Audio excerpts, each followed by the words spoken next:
What is up, my peeps? Joshua Smith here at GSD Studios. First off, thank you so much for checking out today's content. I'll make this extremely fast, but I need to plug our sponsors that make this show possible. Our first sponsor is PerfectStormNow.com, by far the most effective and affordable real estate agent website and database platform in the industry. It is the system I use to sell 50 plus homes every single month. Check it out at www.perfectstormnow.com.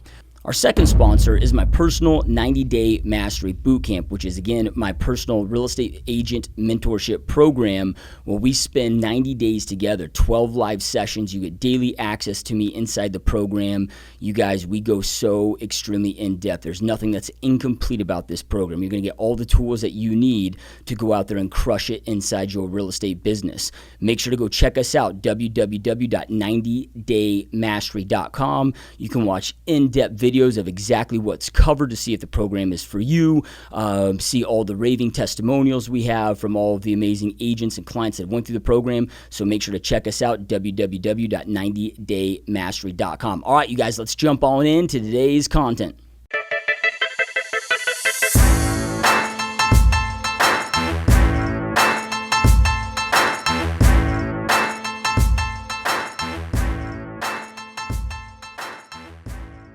What is up, my peeps? Joshua Smith here with another GSD mode interview where every single week we interview top entrepreneurs and just straight up top badasses that are out there dominating their spaces, or people choosing to not live a life of mediocrity, but instead to go out there and create big, amazing, epic lives for themselves, for their families, as well as have a big impact on others. So today, you guys, got another special guest on the show. So our guest today, he runs Hawaii Life Real Estate. Inside their company, you guys, they have over 200 agents, oversees manages 30 plus full-time employees, and they're doing over $20 million yearly in revenue inside their real estate firm. So really stoked and honored to have Matt Beall on the show. Welcome to the show, my friend. How are you? Aloha. Thanks for having me. Yeah, doing amazing, man. Stoked to have you on. I know this is kind of round two. You know, technologies that love hate. The first time we tried this, we had some tech issues on my end, so I apologize about that. But stoked we could get you back on and make this work, man. Yeah, glad to be here. So before we get into what you're doing today, man, because I know that you've running and operating this very, very successful real estate company that continues to grow each and every year, right? So many companies kind of hit a certain size and then they just go stagnant, right? So really interested in what you guys are doing today, but I'm always interested in our guests' journeys that led them to entrepreneurship, because I know you didn't start in real estate, right? Right. It's like what led you down this path in the first place? Gosh, that's a great question. If I knew that, I might be. No, I mean, I think, look, I moved to Kauai. I came here, I was living in Montana. I came here in 1994 for a meditation workshop. And it was a 10-day course. And on the 11th day, I just had this epiphany that I wanted to, spend time to live in this place. And at the time, I worked for a guy who ran a hotel, and he grew up in the British Virgin Islands. I was living in Montana at the time, and he said, "You're making a horrible mistake." And I said, "What do you mean?" He said, "You'll get stuck." And I said, "What?" He said, "You'll be spoiled. You won't be able to live anywhere else." And I was like, whatever, bro. And sure enough, I mean, I think that decision, I think he was right. I think that decision, anchored a lot of the sort of lifestyle values that have just come to be a part of, who I am and what I expect. And then making a life for myself here included, fast forward, went through my own, hospitality work. I was a food and beverage manager at a resort. I got into real estate sales in 98. And then, slowly you start unraveling where some of the challenges and missing aspects of the way real estate is bought and sold.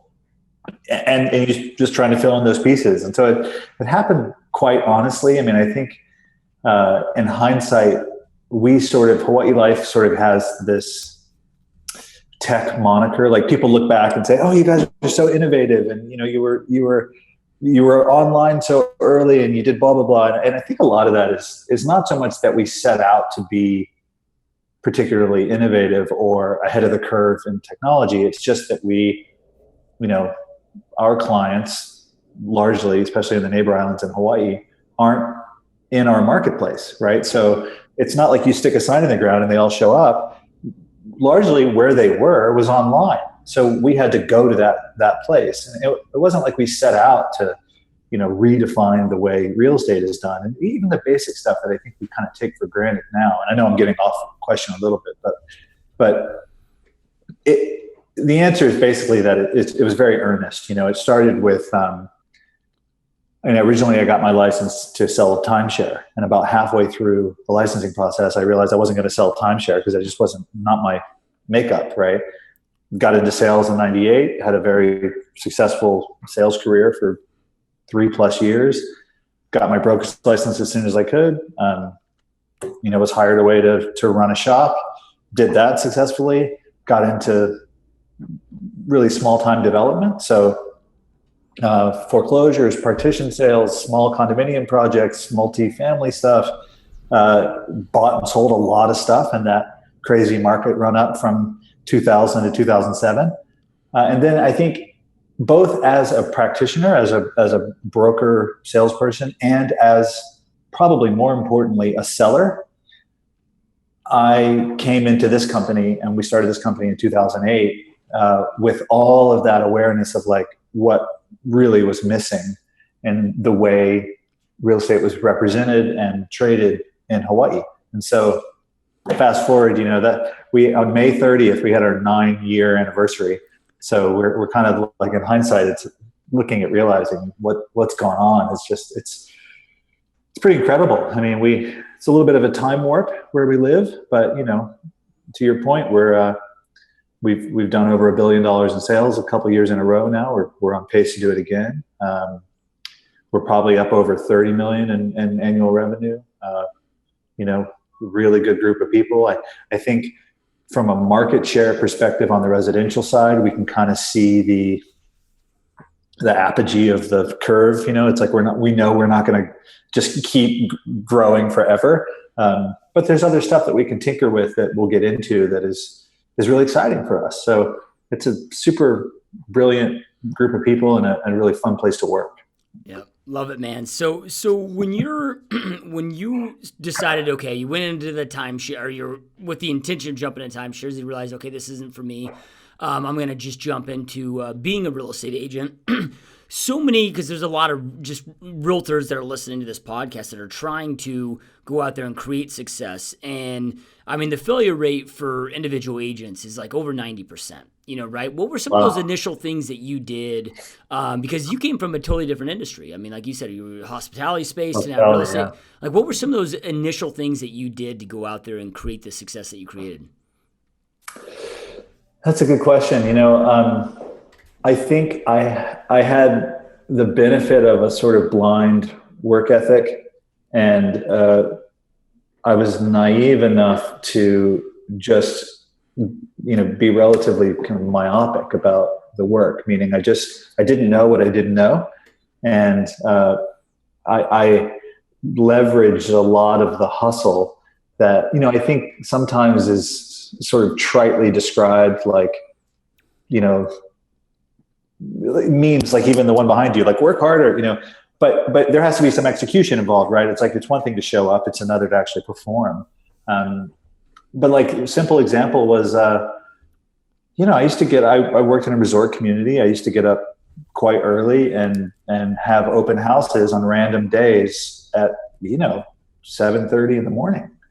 And the reason I did that was because, people from the West Coast who are visiting wake up really early. And they wake up and largely the women would get together and go for a walk in this resort community. Well, they're out there walking, they see an open house sign. It's like, they kind of can't help themselves. So I just constantly meet people like every day.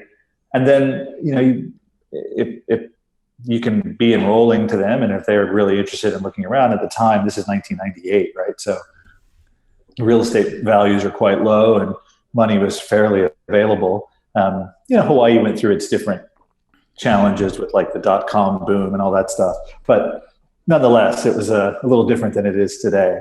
That's simple examples, just showing up, really committing to a certain work ethic. I was probably too aggressive in a lot of ways. I mean, I had a lot of deals canceled because I was just, a little too much of a shoppy kind of sales guy.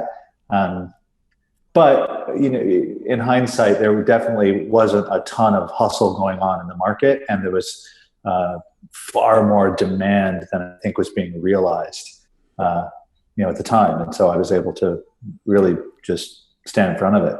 Yeah. Yeah. It's like the everybody's looking for that magic pill, and the only magic pill that exists is that, consistency of hard work. I don't know anybody that's created success in any business that hasn't had to put in the work. So, all right, man. So, you're out there, dude. You're doing, open houses starting at 7:30 a.m. You're following up. You're hustling your ass off. Then you get to the point where you decide to jump into the investment side.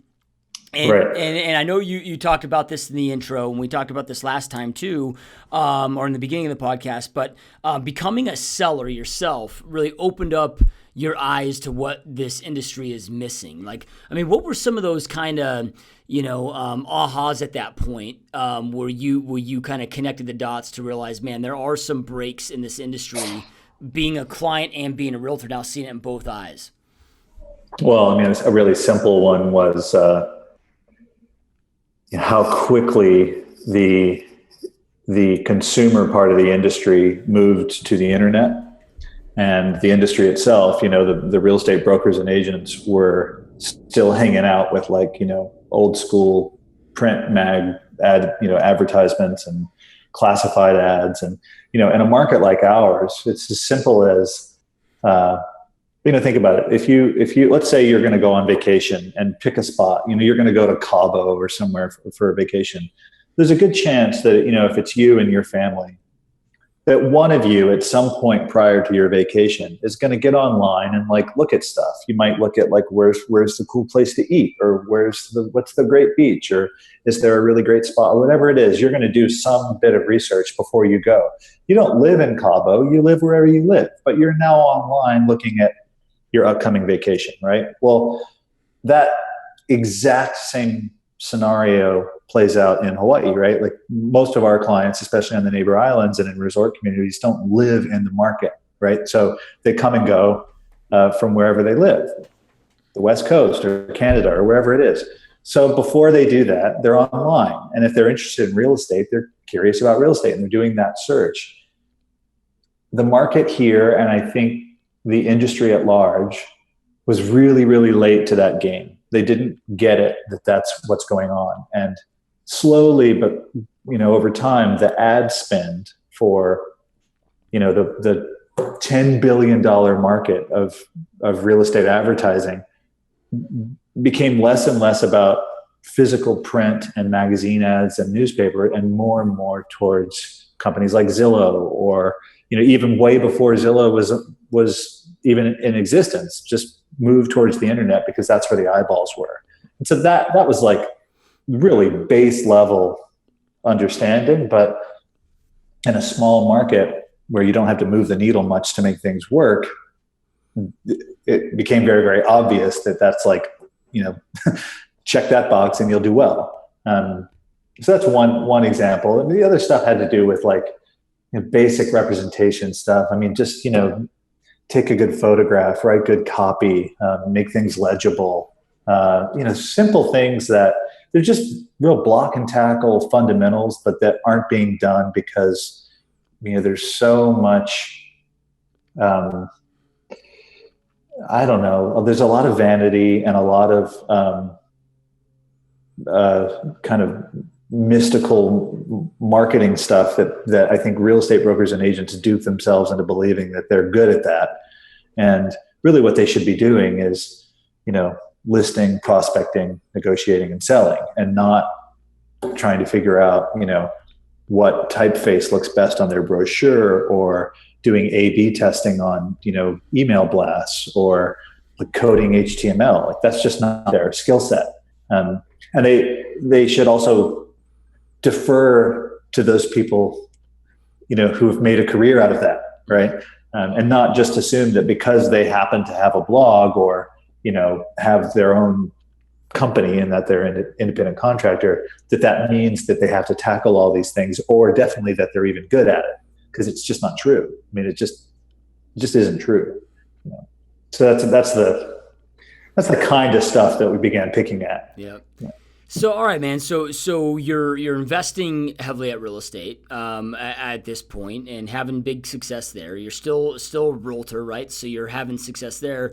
Like, with all these things going so well, what led you then to making the decision to get into the brokerage space instead of just continue on the path that you were on? Just lack of brain cells, sheer stupidity. No. I mean, the origin story is super simple. In the middle of all that stuff, Hawaii Life, before it started, was effectively a lead generation website, right? So they were like selling leads to realtors, and I was one of their clients, and so I'd pay them to promote properties that I owned or was listing, and I would, it worked quite well.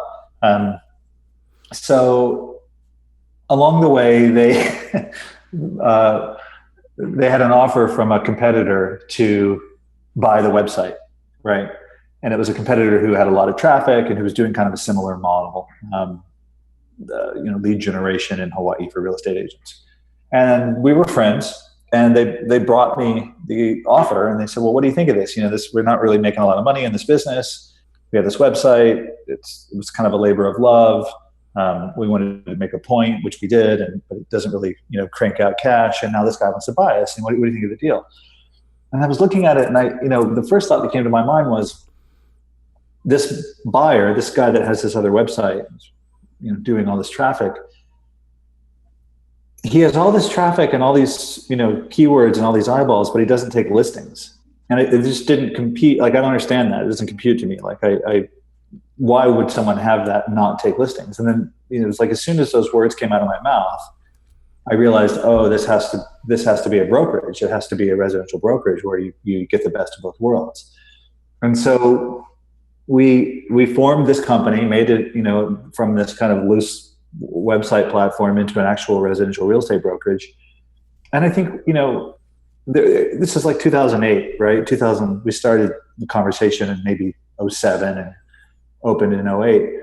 We weren't really like doing market research about, how much of it, how many brokers and agents do we think we can get, or what level of market share is available to us, or any of that stuff. And we're in the middle of the worst financial times, in decades, right? So it was very much a current circumstances kind of play, but it caught like just wildfire. I mean, it was, the pain points were so vast and so thoroughly, penetrating the businesses of not just the brokers and agents, but right to the sellers, right? It was very obvious to them that a company that, based itself and its performance on like metrics and data and, the availability to actually do deals was going to win.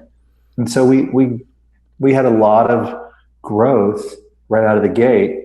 And frankly still do. I mean, it's a little slower going, one, because we're coming into a much more traditional market in Honolulu. And because the market's much more flush, right? The pain points have all gone.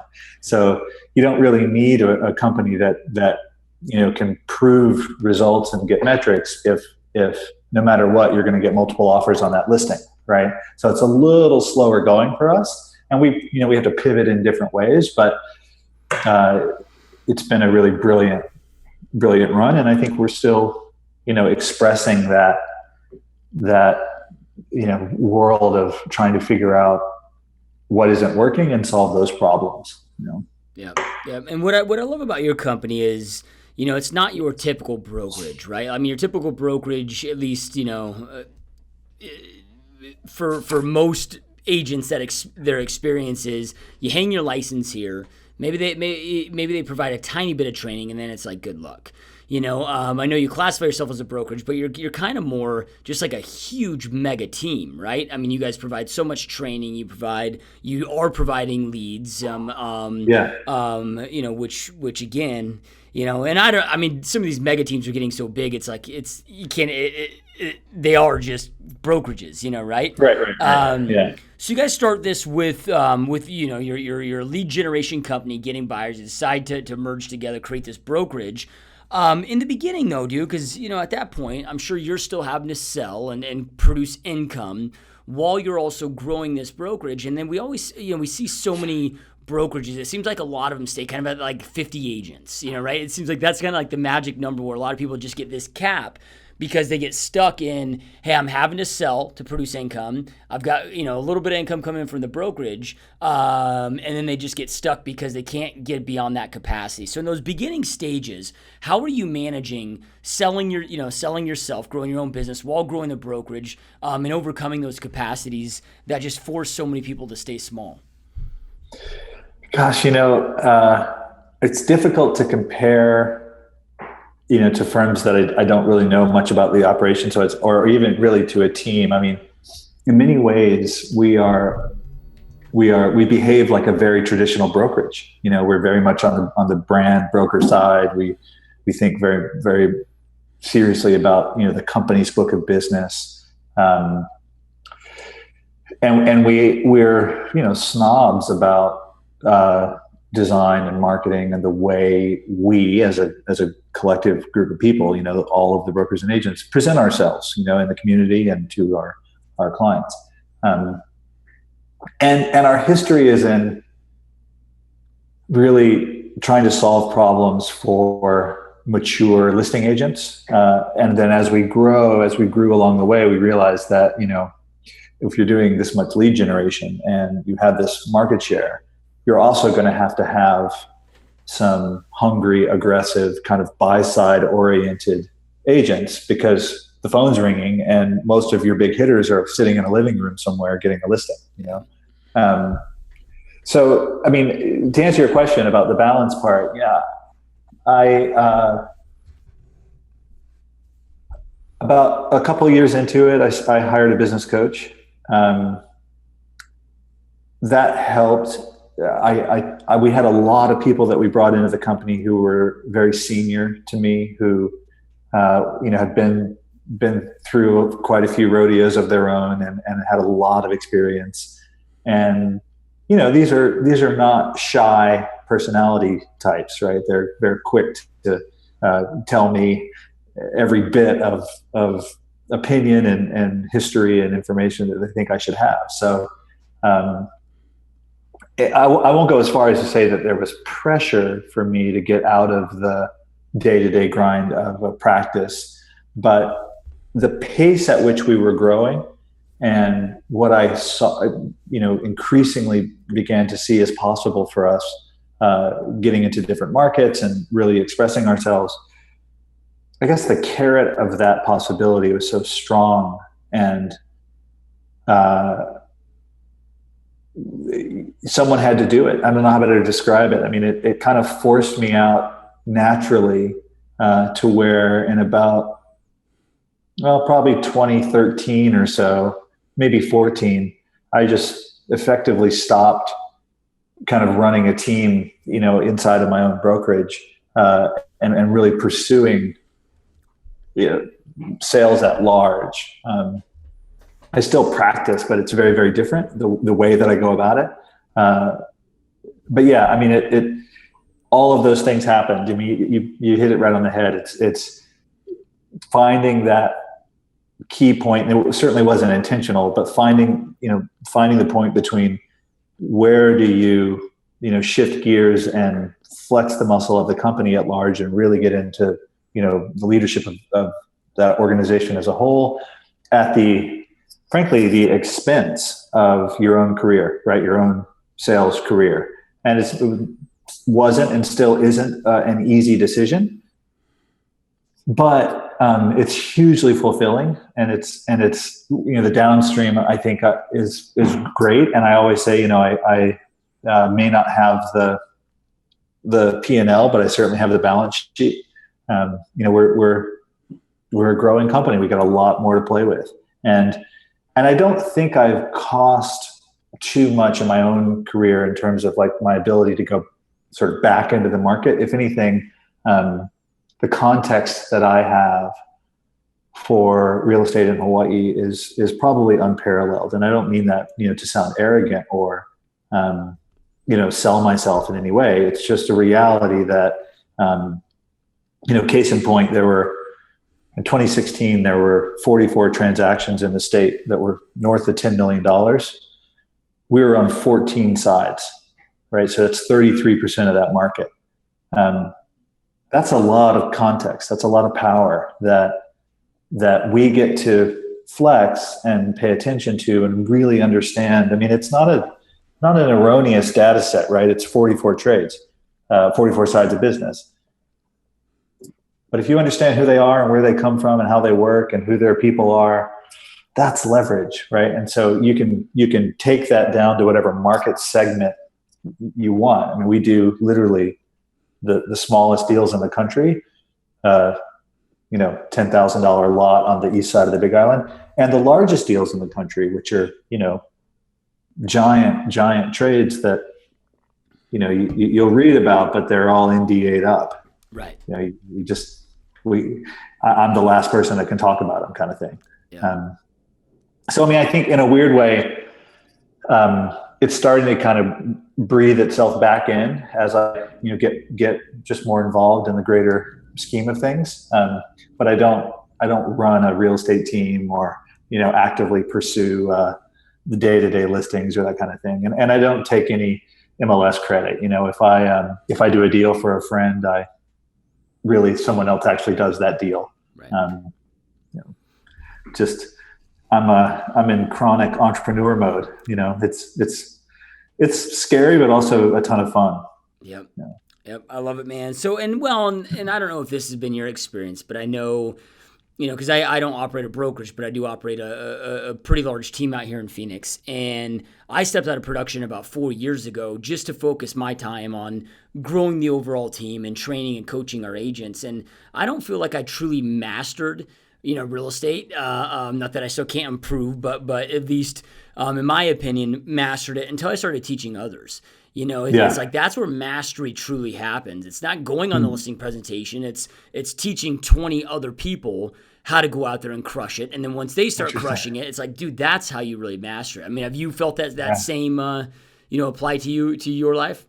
Yeah. I mean, I'm not sure I'm ready to use the word mastery. I mean, I think I'm often in denial about the amount of information that I have. Right. And how just because I have it, I sort of expect others to have it. When they don't, I'm like, what's going on?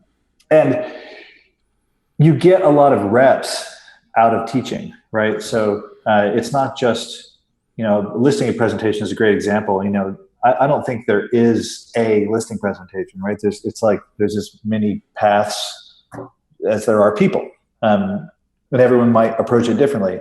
But the reps that I get and walking people through how I would go about, handling a certain rejection or, how I just the basics of what I think about when I'm sitting in the living room, that's got a lot of equity to it. Right. And so I think to your point, the more I'm engaged at the level of that kind of coaching or even just mirroring back to the brokers and agents in the firm, the more I learn and kind of the more sophisticated my data set becomes. So yeah, I mean, I think that's at large, very, very true. There are some ways that I get further and further removed from the practice, and there are some ways that I just am completely plugged in at these very nuanced levels. And I think too, on the other side of it, like I had a job offer recently for, quite a bit of money that would have meant moving away from Hawaii. And I had to kind of like go through the machinations of, what's it worth? Like, I have a pretty sweet lifestyle. It's like I can go surf in the morning. I can go surf after work. I can kind of lay in the ocean. I can there's so much quality that is really difficult to put a numerical dollar value on. And I think that kind of applies to the application of running a sales career. And I don't mean that in any other way than, it's very different when you're running a full-time sales career. It's like I always use the analogy of a application on your computer. Like the sales application, when you fire it up, it's basically using all of the resources of your machine, right? I mean, it sucks a ton of memory. It requires, it's fast and it's functional, but you can't really then like go open up something else over here and like play a game on the side. Like you just crash the system. It doesn't work. It's kind of the same thing. Like because I'm consciously not running that sales application, I have so much more bandwidth and memory and RAM for the business and everything else that we could be playing with. If I then tried to fire up the sales application, it would just be like, the spinning rainbow wheel of like stall. It just wouldn't work. And so, these are balancing acts, right? You have to think about, what does it mean to be 1,000% available for a client on a Sunday night when they're, standing on the ledge, like about to pull the plug on a $2 million deal. That's not an issue that I have in my day-to-day life. That's much more of a, salesperson's world. There are other issues, but that my lifestyle quality and the boundaries are just different. They look very, very different. Yeah. I don't know if any of that makes sense or if I was talking in circles, but I think you get the idea. Yep. No, I love it, man. So, one thing that I really admire about your guys is your brokerage. That's rare, that we don't see a lot of, is the amount of production per agent. Because you guys are doing a lot of volume, a lot of revenue with, 200 agents is a lot of agents, but I know brokerages with 800 agents that aren't doing the volume you guys do. So what are some of those things? Because we get a lot of team leaders and broker owners that are listening to this podcast. What are some of the things that you do to get your average agent production to be so high? Wow. Well, I think some of it's the ethos, meaning that because we were built to solve the problems that big listing agents have, we just ended up attracting, the higher producing agents, like the longer tail kind of more rock star agents. And then just the modeling that happens naturally from that, it's not so much that we put them up on a false pedestal and like encourage everyone to be like them, sort of knowing that that'll never work. They're who they are and how they be and how they, execute their practices imbues the whole company with that kind of culture of performance, right? And then I think internally, to the degree that we do lead generation or, really aggressive data monitoring or all the, back house systems that we do, we're tied to performance. We're very much a merit-based company, and that same thing, it trickles out. So, we're never like letting off the throttle. Interestingly, where I think we're weak is in training, right? Is in coaching and training, because we relied so heavily on the higher level skill set of these brokers and agents who joined us. We're now, the last several years, pivoting and really paying attention towards best practices and the real kind of nuts and bolts of both left brain and right brain. Not just what to do, but how to think, and trying to put those two things together. And so, I think the bit about average production per agent is, like any firm, a little bit skewed because we are really competitive in the high end. And so, you do those 14 trades at north of $10 million, and that's a lot of production, but it's only 14 deals, right? So yes, it impacts the average of everybody. And I'd still argue, even without that, we're pretty good. We're pretty meaty. Most of our agents, perform. I think some of it too is because we don't make any money on anything other than commissions. So, for example, we don't do desk fees or software, or we don't do anything that becomes a revenue source that isn't deal related, like we all eat at the same table. Curiously, that kind of puts a lot of onus on the agent to pay for their career, right? And so, which is a little bit counterintuitive, but it's very much the way it works. So if you're not performing, it's tough. You're not going to stick around because you're having to fork out money to just keep your license active and all this other stuff. And so you're not really going to work with us. We don't really like have some sort of standard where we're like, hey, Bob, you didn't meet your metric and you're $2 million or whatever it is, so you're cut. We're not really doing that, but it does kind of work itself out. And so I don't really have a lot of people who are, non-performing sales agents. Knock on wood, it's good. Yeah. It's good. I'll take it. So it's tough to isolate. I mean, really, I think most of it's culture. Most of it's like the ethos of like a performance-based, really merit-based culture. Yeah, love it, man. So then when you talk about you guys were built to solve high-producing listing agents' problems, Right. So a broker that might be listening to this, like, I mean, what does that really mean? Like what are things that other broker owners can be doing to help solve those problems?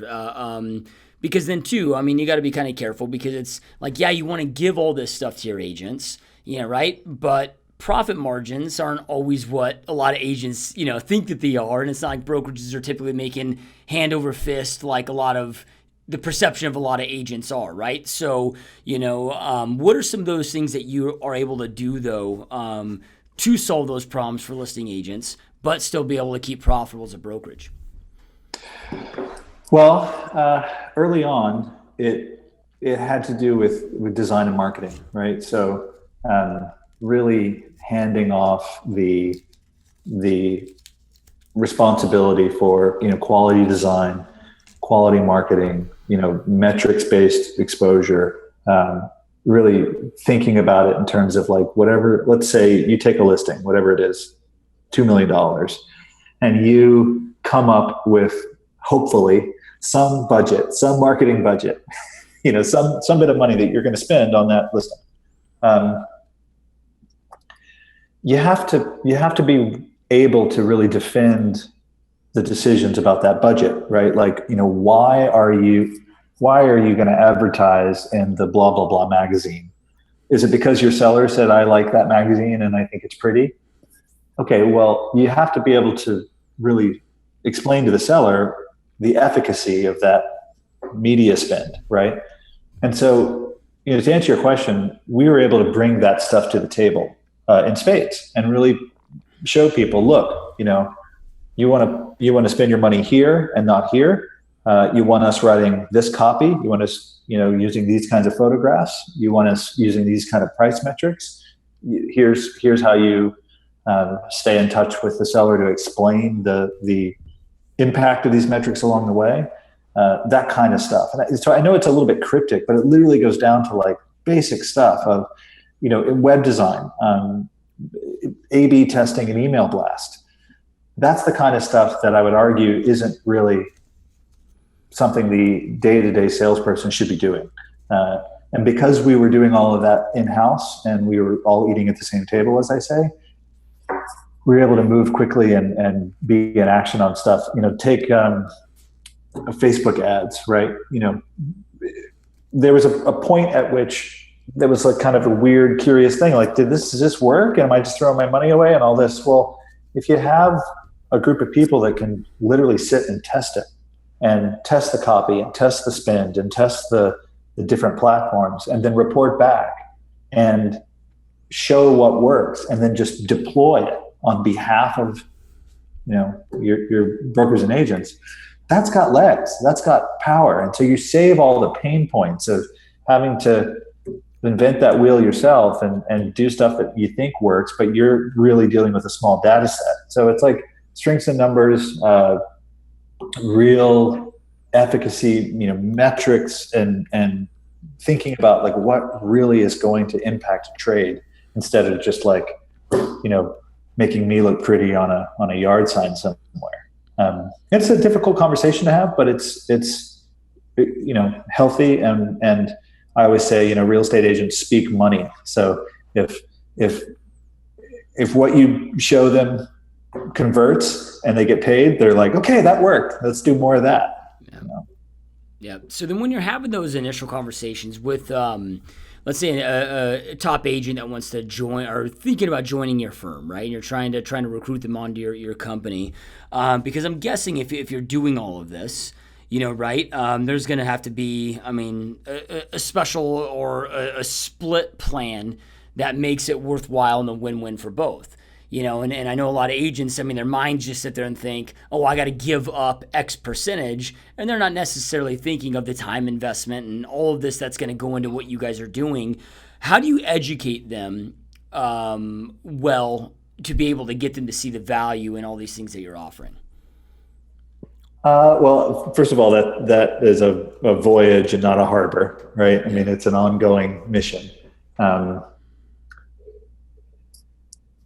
It's interesting, you use two words that are I'll poke at a little bit. One is recruitment and the other is the split.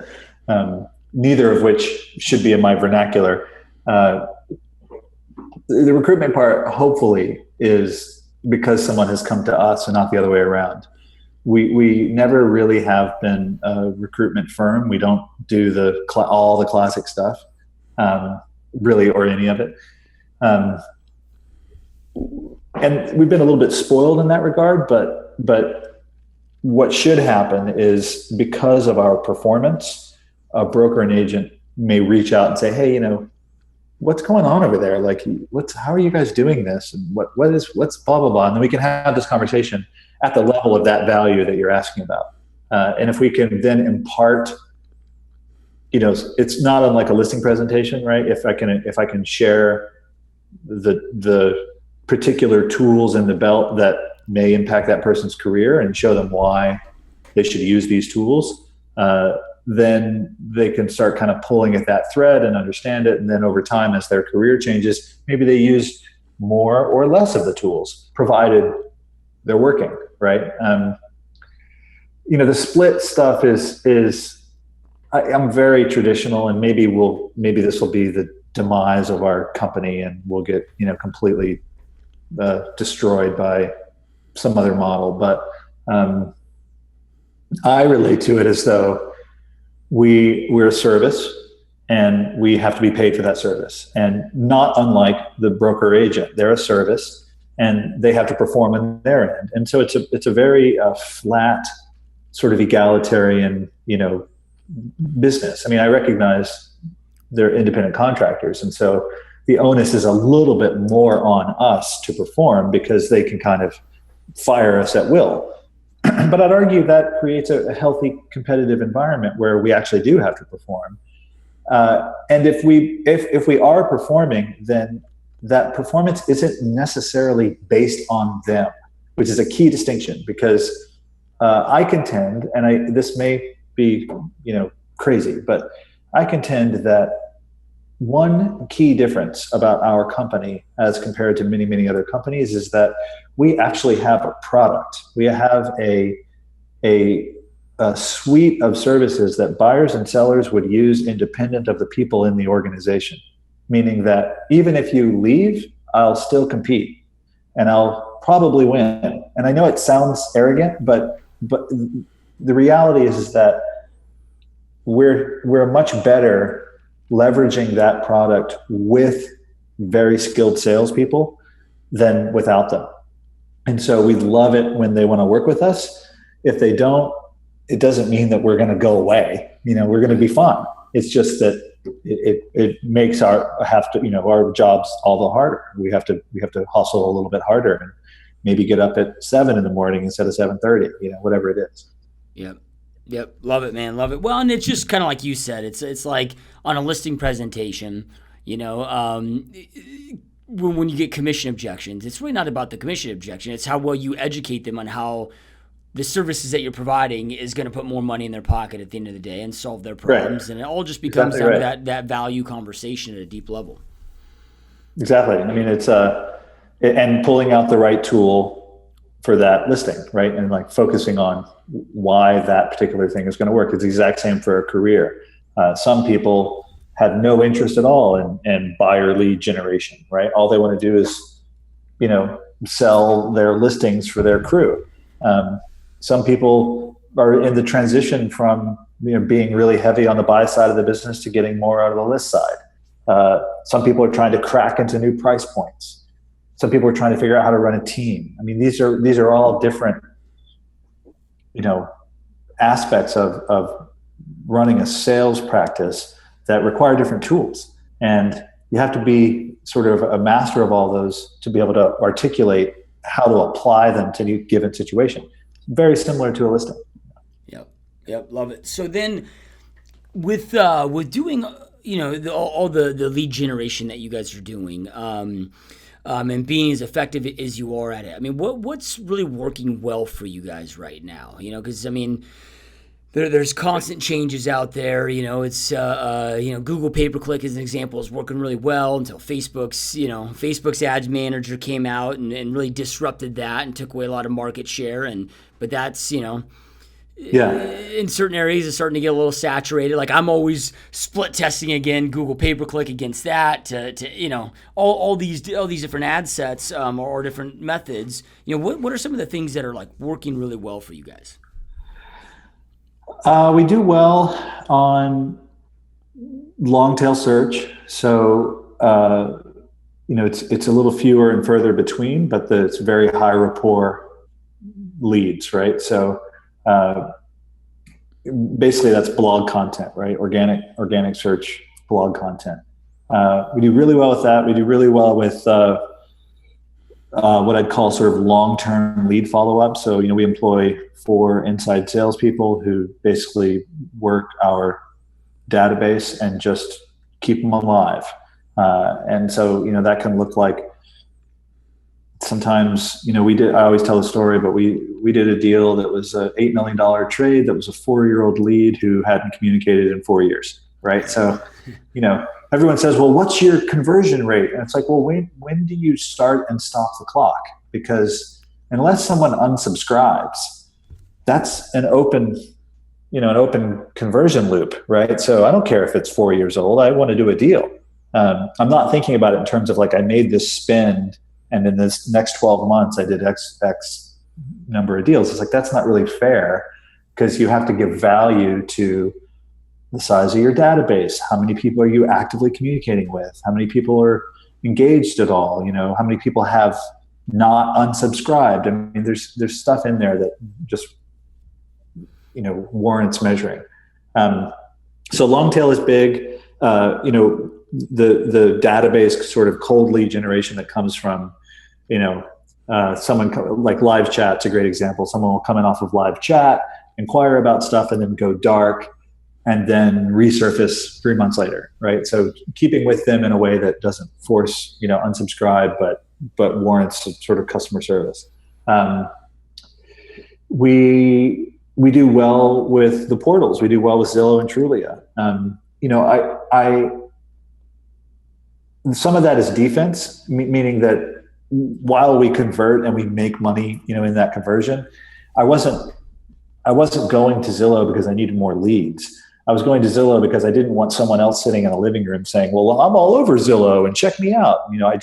Because as they came into the market with more and more eyeballs, I just didn't want to give up that space. I'd argue I may be able to make that spend make more money elsewhere, but what I can't measure is the brand component and the defense component, meaning, I don't think any seller is necessarily telling their agent, hey, I hired you guys because I saw that Hawaii Life is all over Zillow.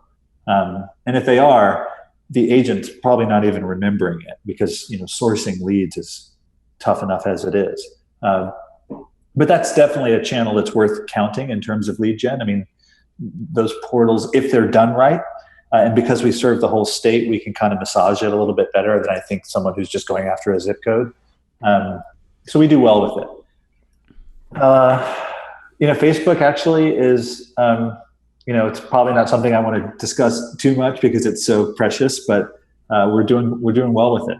And the ability to micro target and to even do stuff that's a little outside of the box there, because it is kind of a newer world.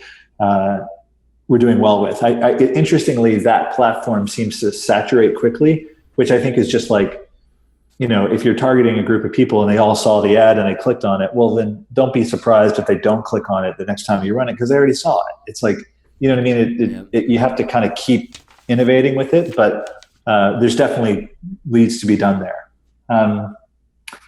We just became the Christie's affiliate for the whole state of Hawaii. And even though I wasn't quite like Heisman Trophy with them, but I was holding them at bay thinking, okay, well, let's see how this goes. Like, I've been a bit of a snob about our ability to create brand, and I didn't really want to dilute, Hawaii Life's brand. But the truth is, Christie's is a very interesting affiliation because it's not a franchise.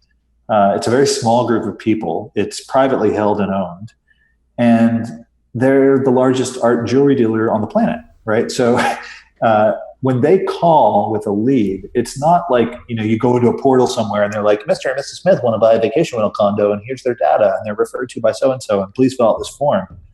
It's none of that. It's like a guy calling you who's our rep. The only person that we ever deal with is like, listen, we just did a deal in New York and we sold, 8 figures worth of art to this guy who happens to own a house on this island, and he'd like to talk with somebody about selling it. Do you think you can be available? And it's like, let me think. Oh, yes. Yeah, I can. And so some of it might be because we have the whole state, but I think some of it is just that, Hawaii is a very attractive and beautiful place. And when you're the only conduit in a small network, you're going to get a lot of inbound leads. Interestingly, we've sent quite a few very heavy referrals to the network, to the West Coast, that have been lucrative.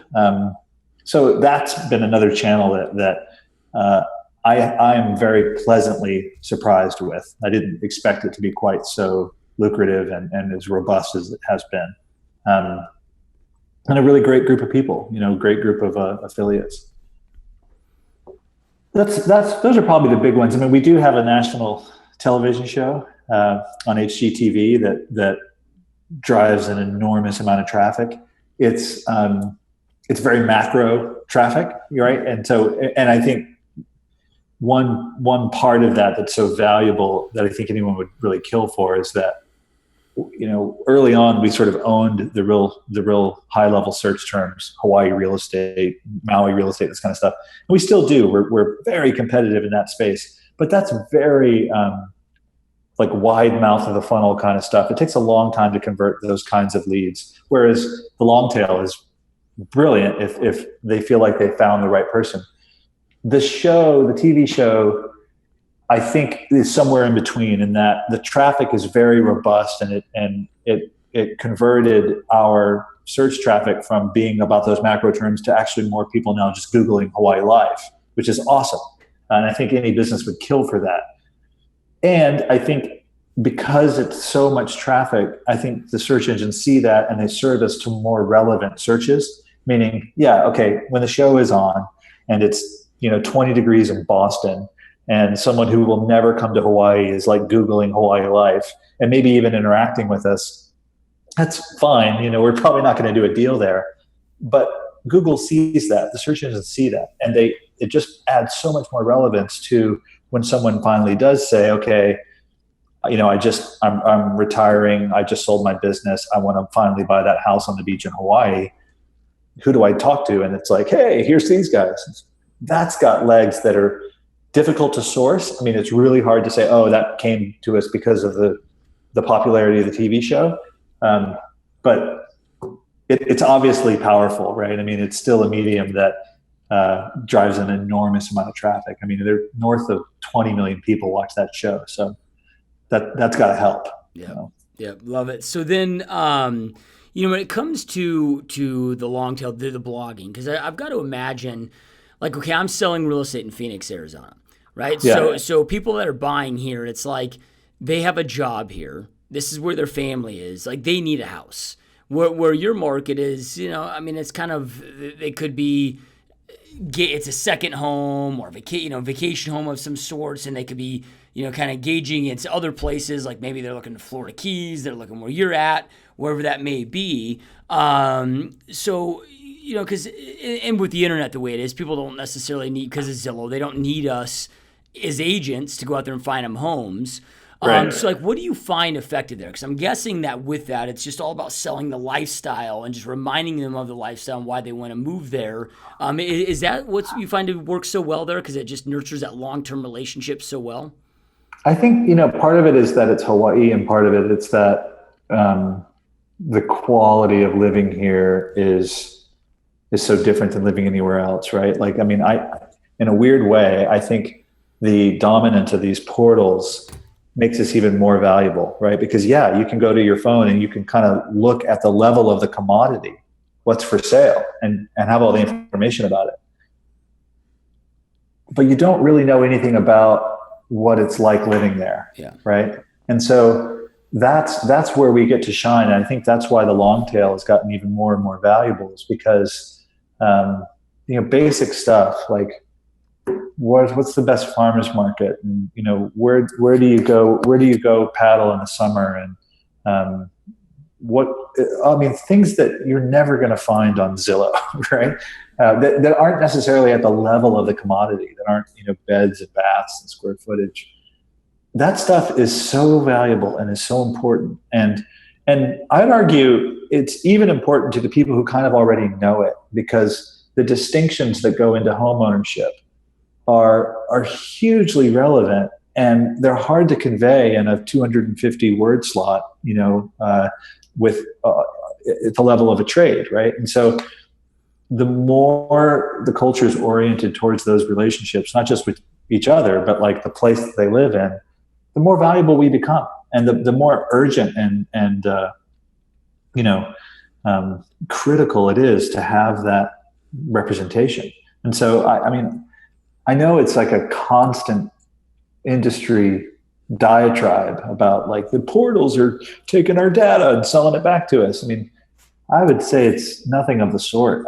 I think that the more ubiquitous that utility becomes, where anybody can just pull out their phone and find everything that's for sale on whatever app they want, the more valuable we become, because that process requires an enormous amount of education and empathy and experience. And so you have to kind of find counsel, right? And find a market rep to take you through that. And so, that's it in a nutshell. I could be just drinking my own Kool-Aid, but boy, it sure feels like that's accurate. That we compete at the level of like real hardcore local market knowledge that you can't just teach a bot how to regurgitate.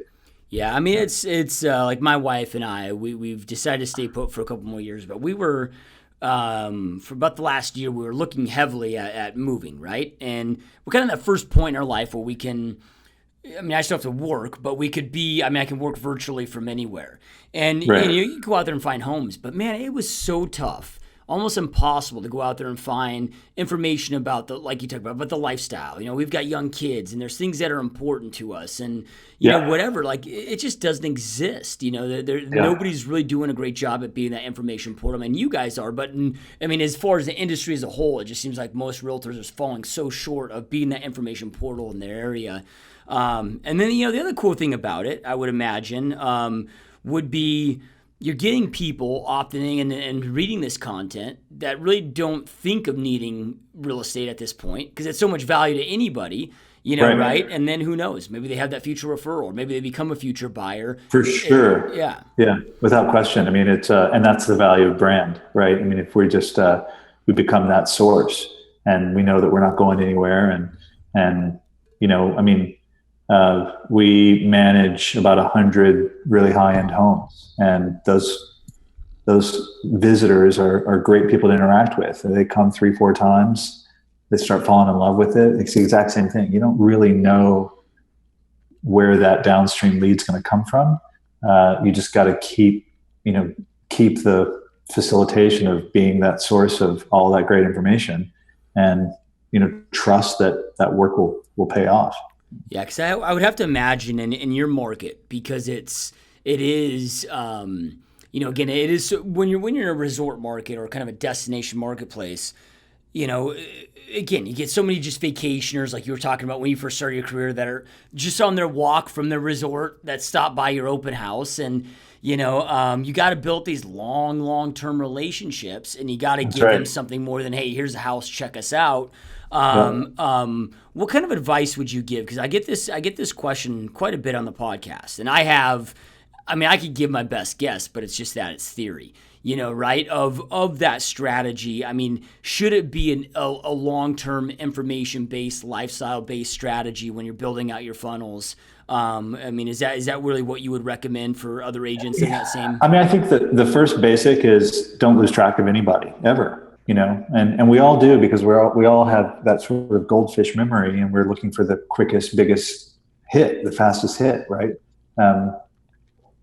So we don't just do the basic work of taking names. That's the first step, right? If you don't have those names, what are you going to do? You can nothing. So we don't take the names because we think that there's no value to it, or they're not really going to buy, or they blah, blah, blah, which is ridiculous. It's just ridiculous. It's like, you take the names, you go through the process of communicating with them. If they drop off, they drop off. But that's their decision, not yours, right? So the first part is, I don't think we take names well enough. The second part is, we don't write. We don't tell our stories, right? If you try and look for where your sales career is, where it exists, it's not like, it only exists in the words that come out of your mouth. Yeah. That's it. And so if you don't have those words, it doesn't exist. So where are they? Well, start articulating it, right? Start putting them down on paper and sharing that with those people whose names you took, right? That's like basic stuff, but we don't do that. So, it starts with take the names, then tell the story, ship the story. That's kind of it. It sounds like, oh, that's rocket science, but you have to do that work. And I always say it's like diet and exercise. Like, I can say till I'm blue in the face that the way that you are healthy and happy and have cognition and, maintain long-term health is diet and exercise. How many people diet and exercise? It's like basic, take the names when they come in, be civil, be cordial, tell your story, make it valuable, and ship that information. Let the rest fall. You don't have to force it beyond that. Now, when activity happens, you have to go through the motions of actually being a salesperson and guide someone through the process.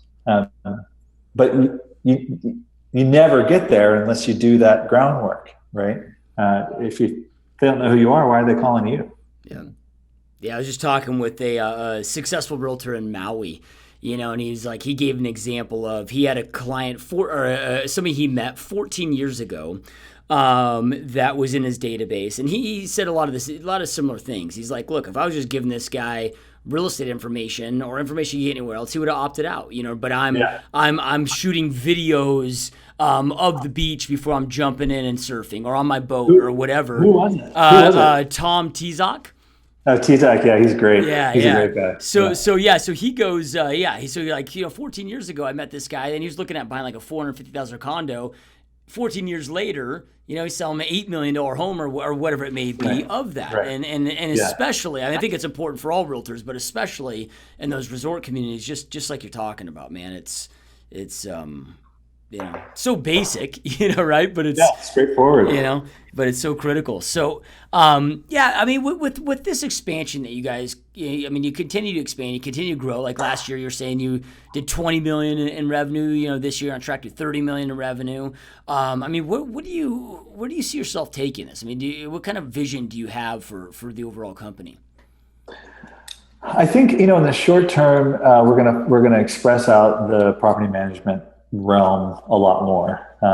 We've grown into new markets. We need to play better defense in those markets. I hate the idea of, selling a $5 million house and then having to hand that client to a property management company that isn't me. So that's something that I think is going to require several years of work.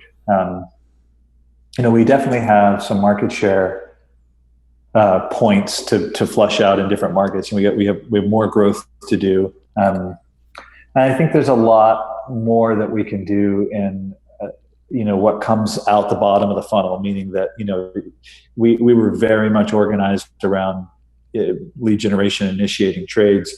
Well, we now, we're doing 1,600 deals a year. And what happens to those people as they go out the funnel, right? So it's just client retention, brand awareness, that kind of stuff, keeping everything in-house. Those are really the biggest new hurdles for us. I think we'll get a little bit less aloof with the project developers and start sharing more of their stories because we have the eyeballs and we can. But same thing. I mean, that's hopefully an ongoing process that will just, help forge relationships that, should be profitable for everybody along the way. So it's sort of, these are baby steps, but they'll take up our time. Yeah. I just realized, man, I gotta bounce because I actually have to go see another project developer and see what they're after. Yeah. No, sorry to cut it short. Yeah, no, we're just fast. Yep. No, we're just about out of time. Yeah. So, just real quick, last words, man. Those that are watching, listen to this podcast are here because they want to go out there and create an amazing, epic life for themselves and their families. I mean, do you have any last words of advice or inspiration you'd like to leave them with so they can do exactly that? Yeah. I love that question, and I've always been refining it as it's asked of me. I'd say get coaching. Really get coaching. If it's inter or intra industry, both I'd say are great.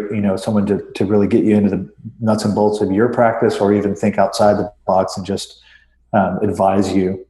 And be willing to be told what to do, which is easier said than done. Work on your mental fortitude. And what I mean by that is I'm a very strong believer in meditation, but whatever it is that helps you discern for yourself, who you're being and how you're living your life, in a very objective and present moment way. I'm a huge fan of. I mean, I think we all get lost in our own stories a little too much. And then, I guess the last thing is just so we don't have to take ourselves so seriously. I mean, we really do. We beat ourselves up, and we don't kind of stop and smell the roses. And there's a lot to be said for, the relaxation side of work and really taking a moment and maybe not being so plugged in all the time and just letting those kind of, ideas come from a place of whatever, the unknown, that kick us into gear somewhere else. I don't think we do that for ourselves enough because we're so busy, grinding and making it about the next blah, blah, blah. It's give it a second, take a breath and let it settle, and you'll be shocked at how effective that can be. Yeah, love it, man. Well, I know you got to get jamming. This has been a massive honor, man. Good luck on the appointment, and thank you so much. This has been an honor. Appreciate you taking the time. Shoots, appreciate it. Thanks. Aloha. All right, brother. All right, you guys. Well, thank you so much for watching, and we'll see you next time.